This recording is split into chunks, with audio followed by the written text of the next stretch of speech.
ఏంటి ఇప్పుడు నా ఇంటి ముందు ముగ్గేయడానికి నాకు పెళ్ళం ఉందా? పోనీ ఇప్పటిదాకా మాటలు రాని నా కొడుకు పెళ్ళయిందా? అందుకే నా ఇంటి ముందు ముగ్గేయడానికి కోడల పిల్ల వచ్చేంత వరకు ఈ వీధిలో ఎవరింటి ముందు ముగ్గుండడానికి వీల్లేదు. పని మనిషిని పెట్టవచ్చు కదండి. తప్పకుండా పని మంచిగా పెట్టుకుంటా. మీ ఆవిడని పంపించు. చిచి, రాయేస్తే చింది నా మొహం మీదే పడుతుందని తెలిసి కూడా రాయేయడం నాదే తప్పు. అంటే నేను అదేనంటావా? అదైతే ఎరువు కన్నా పనికి వస్తుంది. మీరు అంతకంటే బ్యాట్ కదా. నోరు మీరా. మీకు బ్యాడ్ న్యూస్ చెప్పేసి నోరు మూసుకుంటాను. ఏంటది? మీ అబ్బాయి కళ్ళు కనబట్టలేదు. బేసిక్ కవర్కి మాట్లేదురా. బోనస్ గా ఇప్పుడు చూపు కూడా పోయిందా? అవునండి, నేను కళ్ళ ముందు చేయడించినా తెలుసుకోలేకపోయాడండి. దీంట్లో గుడ్ న్యూస్ కూడా ఉందండి. కళ్ళు కనపట్లేదంటూ గుడ్ న్యూస్ అంటే ఎడవా? అంటే నేను ఆయన కళ్ళ ముందు చేయాడించేటప్పుడు ఆయన నిద్రపోతున్నాడు అనమాట. అంతేనా? హరలు కొట్టేశావు కదా. ఇంతగాడు ఎక్కడా? అదిగో వస్తున్నారండి.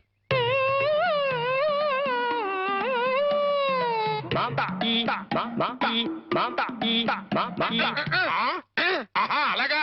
రే, ఇప్పుడు నాతో ఏం టాకింగ్ చేశాడు చెప్పు. తెలీదండి. మారాదే.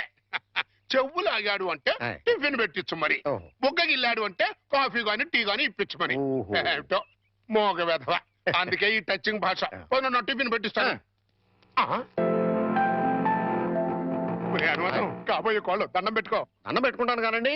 మీరు బోల్డ్ ఆస్తి పెట్టుకుని హెడ్ మాస్టర్ ఉద్యోగం తప్ప పైసా ఆదాయం లేని వాళ్ళ అమ్మాయిని కోడలు చేసుకుంటానంటారేంటి? వారి పిచ్చి వెధవా. మన చీఫ్ మినిస్టర్ ఎవరు? హెడ్ మాస్టర్ గారు శిష్యుడు. కమిషనర్ ఆఫ్ పోలీస్ ఎవరు? హెడ్ మాస్టర్ గారు శిష్యుడు. జడ్జి గారు ఎవరు? హెడ్ మాస్టర్ గారు శిష్యుడు. కనుక దీన్ని బట్టి నీకేమర్థమైంది? హెడ్ మాస్టర్ గారితో పెట్టుకుంటే ఒక్క పగులుద్దని అర్థమైంది. అందుకే పిచ్చి వెధవా. నేను ఆయనతో బియ్యం పెట్టుకుంటున్నా. అయితే దీంట్లో గుడ్ న్యూస్ ఉందండి. మీరు ఆయనకి బియ్యం కూడా కావడం వల్ల ఆయనకుండే గౌరవం మీకు వస్తారన్నమాట. బాగా అర్థం చేసుకున్నావు. దీంట్లో బ్యాట్ కూడా ఉందండి. మరి ఆయన మీకు విజయం కూడా కావడం వల్ల ఆయనకుండే గౌరవం పోద్ది. ఆకలిస్తుందా? నా టిఫిన్ తింది కదా. స్వామి సార్ పిలిచారా? పిలిచింది నిన్ను కాదురా, స్వామిని. స్వామి, మా అమ్మాయి పొద్దుటనగా ఎవరికీ చెప్పకుండా ఎక్కడికో వెళ్ళింది. ఎక్కడికి వెళ్ళినా సేఫ్ గా వచ్చేటట్టు చూడు స్వామి. రే స్వామి. సార్, దేవుణ్ణి వరి అనకూడదు సార్, పాపం. రే, ఇప్పుడు ఒరే అని పిలిచింది నిన్ను రా. రిక్షా వచ్చిందా? ఇంకా రాలేదు సార్. చూడు. పొద్దున్నే చెప్పకుండా ఎక్కడికి వెళ్ళావే? చెప్తాను గాని జేమ్స్ బాండ్ ఇంట్లో ఉన్నారా, స్కూల్కి వెళ్ళిపోయారా? తుపాకీ పట్టుకుని రెడీగా ఉన్నారు. వెళ్ళు వెళ్ళు వెళ్ళు.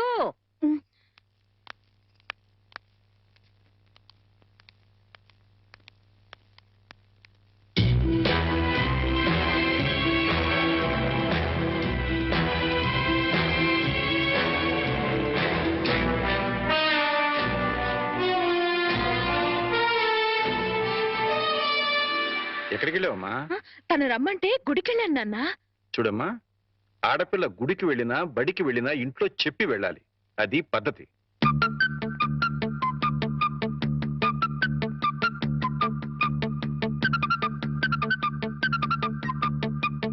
నేను చెప్పలా మా నాన్న జేమ్స్ బాండ్ అని? ఆయన నోరే రివాల్వర్, మాటలే తూటాలు. ఏంటో గుసగుసలు?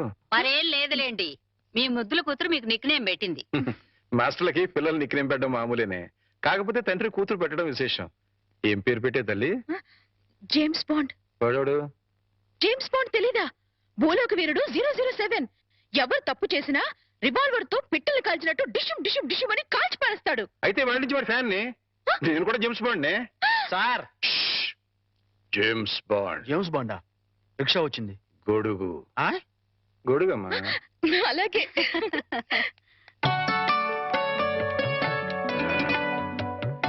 మరచింబమ్మా. అయ్యో, నువ్వు కాదు, అమ్మాయి. ఏ, నా చేత్తో ఇస్తే మంచినీళ్ళు చేదుగా ఉంటాయా? కాదే, నా బంగారు తల్లి చేతులతో ఇస్తే అందులో ఉన్న నీళ్లు పానకుండా ఉంటాయి. నువ్వేవమ్మా.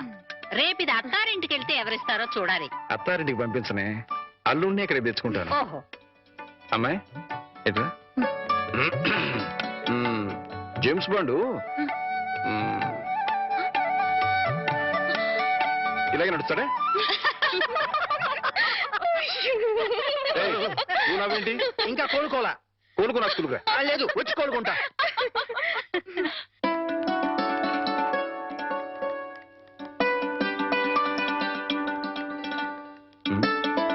అమ్మాయి మర్చిపోయాను, కాస్త బ్యాంక్ వెళ్ళి 2000 డ్రా చేసుకురామా.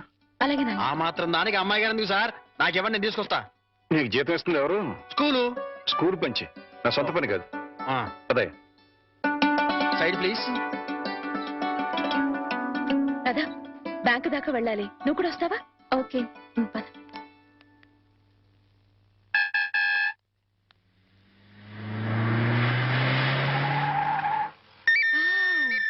సీలో కారు.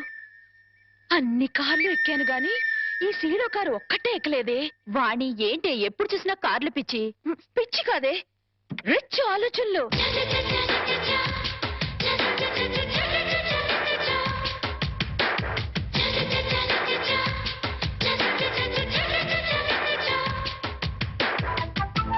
కుర్రాడు బానే ఉన్నాడు, వాణ్ణి లైన్లో పెట్టించాము. నువ్వు లైన్లో పెట్టాలనుకున్నా ఆయన లైన్లో పడాలి కదా. ఫేస్ కట్ బానే ఉంది కానీ కొంచెం చామంచాయి కదా.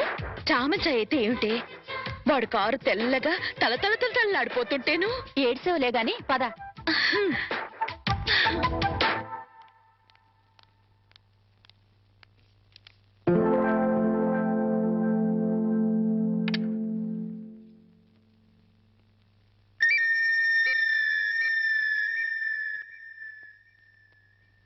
డ్రైవర్, ఆ సూట్ కేసు ఎలా ఇవ్వు. మిస్టర్ వర్మ. సార్, ఫార్మాలిటీస్ అని నేను చూస్తాను. రామారావు గారు వెయిట్ చేస్తున్నారు. అర్జెంట్ గా 10 లక్షలు ఈ సూట్ కేసు సర్ది ఇదిగో ఇతనికి ఇవ్వు. అలాగే sir. Cash ready sir. Okay, ఇదిగో sir cash. Okay, thank you sir. No man, please give it. అలాగే సార్. ఇదిగో డ్రైవర్, మీ సార్కి పెళ్ళైందా? అవలేదు, ఎందుకు అడిగారు? ఏదో కుతూహలం కొద్దీ అడిగానులే, నువ్వు వెళ్ళు. ఏమే, వీడిని ఖాయం చేసేసుకుంటున్నాను. ఖాయం చేసుకోవడం ఏంటే? లవ్ చేద్దాం అనుకుంటున్నానేమో. అదేంటే ముక్కు మొహం తెలియని వాడిని లవ్ చేయడం ఏంటి? ముక్కు మొహం తెలియకపోతేనే. వాడి దగ్గర సీలో కార్ ఉంది, 10 లక్షల క్యాష్ ఉంది. ఇంతకంటే క్వాలిఫికేషన్స్ ఏం కావాలి? రావే, త్వరగా వెళ్ళి క్యాష్ తీసుకుందాం. అర్జెంటుగా ఆ రామారావు గారిని లైన్ లో పెట్టాలి. లేట్ అయితే ఇంకెవరైనా లైన్ లో పెట్టేస్తుందో ఏమో. అలాగే పద. అయ్యో వెళ్ళిపోతున్నారే, త్వరగా వెళ్ళి మనం ఫాలో చేద్దాం పద. అందుకే ఈ బళ్ళంటే నాకు ఒళ్ళు మంట. ఆ సీలో కారు నా సొంత ఎప్పుడవుతుందో ఏమో. వాణి, గంటకి 100 కిలోమీటర్ల వేగంతో వెళ్లే కారు అది. గంట సేపు కిక్ కొట్టినా గానీ స్టార్ట్ అని వెహికల్